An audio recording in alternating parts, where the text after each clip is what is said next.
Hello friends आज हम लोग यूपीएससी 2015 में पूछे गए उन 5 मुहावरों के अर्थ देखेंगे। इस तरह से देखेंगे कि उसका प्रयोग हम लोग अच्छी तरह से कर सकें। सबसे पहले था अक्ल पर पत्थर पड़ना।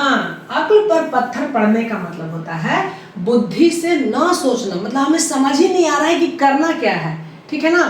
जैसे यदि हम कहीं गए और मुझे समझ में नहीं आ रहा है कि क्या करना है, ओह मेरे तो अक्ल पर पत्थर पड़ गए कि क्या करना है, मुझे पता ही नहीं चला। तो अक्ल पर पत्थर पड़ना, बुद्धि से न सोचना, बिल्कुल उस समय समझ में ही नहीं आना कि हमें करना क्या है, ठीक है ना। मोहन जब भी गेम खेलता है उसके अक्ल पर पत्थर पड़ जाता है, उसे पता ही नहीं चलता उसे क्या करना है, ठीक है। अगला है आस्तीन का सांप। आस्तीन का सांप मतलब कपटी मित्र। आस्तीन, तो फ्रेंड्स आस्तीन किसे कहते हैं? किसी भी ड्रेस में कोई भी जो शर्ट रहता है तो उसका जो बांह रहता है उसे आस्तीन कहते हैं, ठीक है ना। तो आस्तीन का सांप मतलब पास में भी है और साथ ही साथ उसको डस भी रहा है, उसको मतलब हानि भी पहुंचा रहा है, तो उसे आस्तीन का सांप बोलते हैं। तो पास में भी है और उसके साथ हानि भी पहुंचा रहा है तो उसको कपटी मित्र को बोलते हैं। कपटी मित्र, कपटी मित्र, आस्तीन का सांप। कपटी मित्र मतलब आस्तीन का सांप। आस्तीन का सांप, कपटी मित्र, ठीक है ना।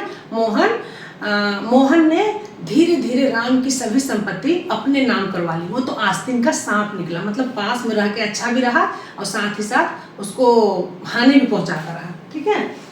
आस्तीन का सांप, कपटी मित्र। अगला है 19-20 का अंतर, मतलब बिल्कुल एक जैसा ही है, बस थोड़ा ही सा है। जैसे मान लीजिए 2 लोग हैं खड़े हैं, तो कौन लंबा है बताओ? बस 19-20 का अंतर, मतलब थोड़ा का अंतर है। तो थोड़ा, बहुत थोड़ा का अंतर होना जो है 19-20 का अंतर होना कहलाता है। बहुत थोड़ा अंतर, 19-20 का अंतर होना, ठीक है ना। जैसे मान लीजिए 2 कलर है, एक पिंक है एक डार्क पिंक है, 19-20 का अंतर है, मतलब बहुत थोड़ा का अंतर है।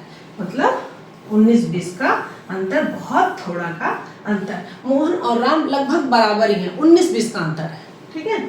अगला है हवाई किले बनाना। हवाई किले बनाना, बस केवल कल्पना करते रहना, मात्र कल्पना करते रहना, मात्र कल्पना करते रहना, हवाई किले बनाना।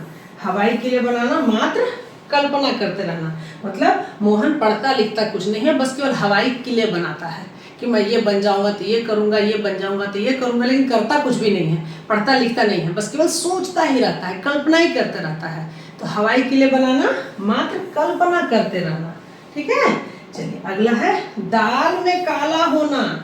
दाल में काला होना मतलब किसी बात पर संदेह होना, किसी बात पर संदेह होना है। मुझे लग रहा है जरूर दाल में कुछ न कुछ काला है, कोई घटना घट रही है, लेकिन हमें डाउट हो रहा है कि जो घटना घट रही है उसमें कुछ न कुछ तो है, ये नॉर्मल तो नहीं है, तो उसे बोलते हैं दाल में काला होना। किसी बात पर संदेह होना, किसी बात पर संदेह होना, दाल में काला होना। मुझे तो पहले ही से पता था कि ये दाल काली है, दाल में काला है, कुछ न कुछ तो दाल में काला है, मतलब जरूर ये नॉर्मल कुछ नहीं हो रहा है, उसमें कुछ न कुछ तो संदेह वाली बात है, कुछ न कुछ तो अनहोनी इसमें होने वाली है, ठीक है।